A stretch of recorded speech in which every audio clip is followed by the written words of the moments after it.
morning, y'all, and it is cold. It's 23 degrees right now in some place in the middle of nowhere, Michigan. We've never been here before. It's been over 15 years since I've been to the state of Michigan, and I'm here ready to unload.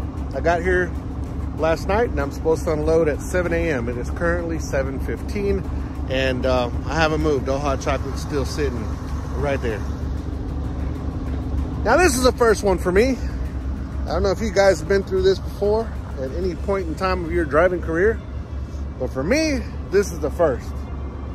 Well, I can't offload, and it's undetermined how long it's going to be before I am able to offload. Might be hours, heck, might be even days. Let me explain why. There currently is a pretty big obstruction right there for me to be able to unload.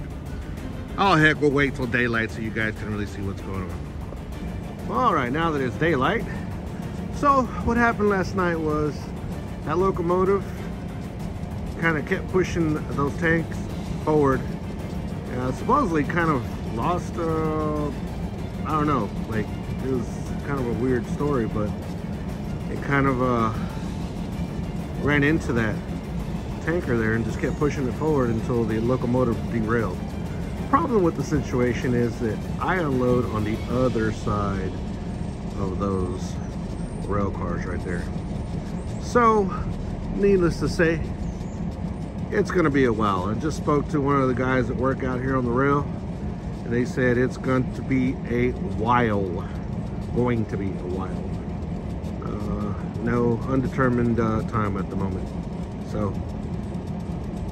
my situation. So what I'm about to do now is I'm gonna go prepare my truck to be sitting here for a while, and I'm gonna get my generator out and turn on the generator to turn on my little heater. I won't be burning diesel fuel. Now, I do have plenty of fuel in my truck, and I could run probably for the next maybe 48 hours on the diesel that I have in my truck. But we don't know how long that's gonna take. I really do not predict it to take 48 hours. Cross my fingers, I can't right now because these thick gloves. But you never know what's gonna happen, right? So I can run this generator, I can run my little generator for at least 6 hours, maybe 7 hours off of the gas that I have. So I'm gonna go ahead and fill it up, and then I'm gonna run it. And then once that runs out, then I will turn the truck on if I have to, if I'm still here by then. So that's what we're doing right now. And I'm having a little bit of an issue though. So it's like having a generator, but I can't get the lock off for my gas tank to be able to fill up my generator with fuel. So we might have to stick to the truck after all. Or maybe. Let's keep on trying. All right, we got our little ghetto APU ready. Well, no, about ready. Let's see if she's gonna start first. This is our first start in a while. I guess I should be checking this a little more often, but you know, I don't. Go ahead and turn that on, the on position, right there. Pull the choke out. Turn her on. Put it on run down here. And we'll give her a tug, see if she cranks up. She might be a little cold though. Oh, see again. What are we doing wrong? Oh, gotta put this, well, no. All right. Oh, there she goes. She's alive. She's alive. Hasn't turned her on in a long time. But she's good to go. Got the green light on.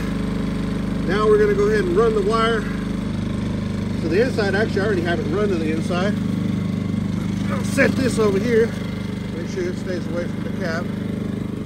I have my electrical cord already run inside. So all I gotta do is plug her up real quick. Get all this stuff out of the way. You know, truck drivers, we carry more, some of us carry more than than we should. But every time we need something, we usually have it. Let's see if I can find the power cord. There it is. So we're gonna plug her up.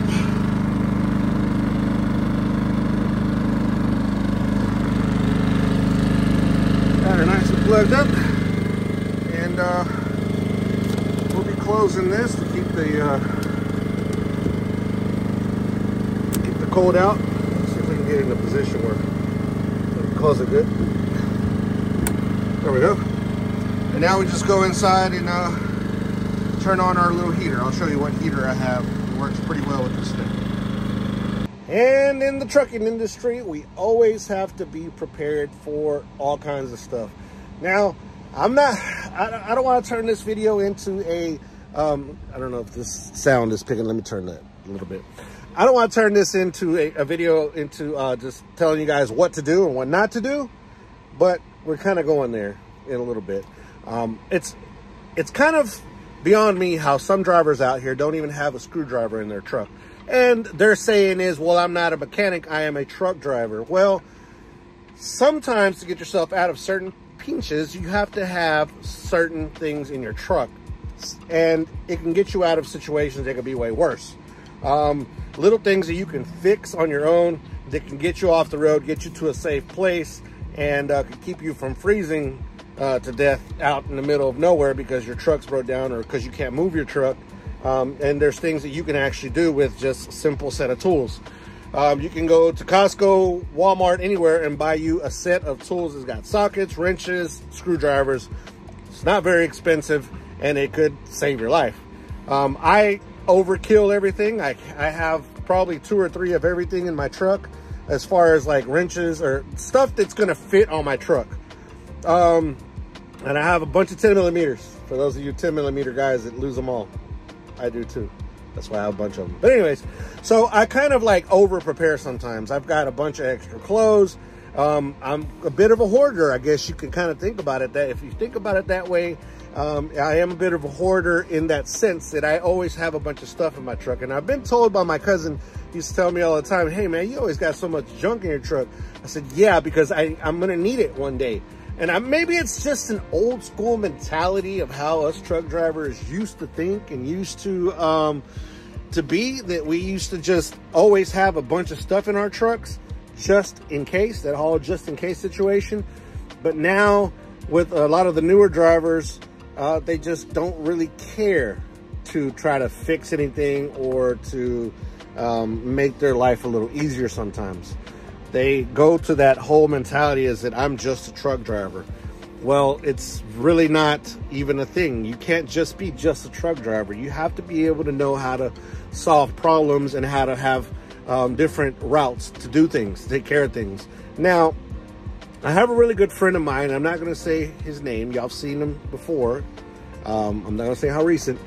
And he's been driving for a very, very long time. He doesn't have, he's got minimal tools in his truck, like minimal, which surprises me because most old school drivers have even way more than what I have. Now, I have met another driver that is fairly young. He's younger than me, actually. And he's got like way more than I do in his truck. But then again, he drives a classic truck. So that's even different, right? But yeah, so long story short, be prepared, guys. Have things ready for yourself. Have your extra food, your extra water. Winter time is coming. There's going to be blizzards. There's going to be huge pileups like there's been already a couple of them. And you can be stuck behind it and not be able to find a way to have food, water, or anything like that. Restroom. Have everything in your truck. Be prepared because you never know what's going to happen. Like today's situation, yeah, I'm not about to run out of fuel. I have actually a little over half a tank of fuel in my truck. And I'm good. I can run for a while. Turn the truck on, turn it off, turn it on, turn it off. As long as it gets warm, you know, and then turn it back off, whatever. I'll be totally fine. But it was a good scenario to pull out the old ghetto APU and see if it's still running, see if everything's still good. And so we can get, you know, show you guys that haven't seen it, an opportunity of maybe an idea pop in your head and maybe you can come up with something for yourself. Maybe not that situation, maybe not what I got, but you can come up with your own idea on how to prepare, be ready for these types of situations. So like right now, I have no idea how long it's going to take, how long I'm going to be sitting here until I get unloaded. But I think I'll be totally fine.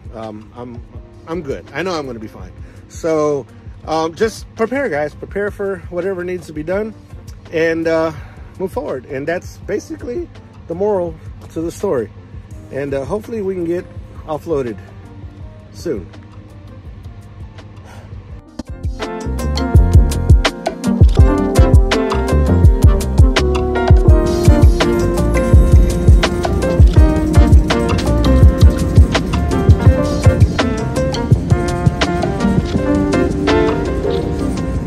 Obviously we are unloading at the moment already, so it didn't really take that long. Took a few hours. Wasn't as bad as I thought it would be. But this is the situation here. This is where the train derailed, and it was no real big derailment. It just kind of jumped off the track because the ground is pretty soft around here. That's all that happened. Wasn't no big deal, and the train is already up and going over there, so it's good to go. And we made it out here to unload. Well guys, that's gonna be it on this video this time. Appreciate you guys for being here. Sorry my upload on long form videos has become very minimal. Gonna try to get back to it. I really love doing it, but if people aren't watching or subscribing, then there's no reason to do it. So give me a reason to continue making videos. And I know I'm doing a lot of shorts lately, and that's not really my passion. My passion is these longer videos, to be able to communicate with you guys and interact with you guys a little more than normal than on those little shorts. But like I said, if you made it this far, thank you for making it this far to the end of the video. If you're new, consider subscribing. Give me a chance. You might learn something. If not, you might get entertained, or if anything, maybe a little annoyed. I don't know. Thank you guys again. Don't forget, guys, to be kind to one another. Help anybody needs help. Anybody contemplating suicide, 1-800-273-8255. And from the great state of Michigan, standing on this railroad track, be good, be safe. See you on the next video. Peace. We're out of here.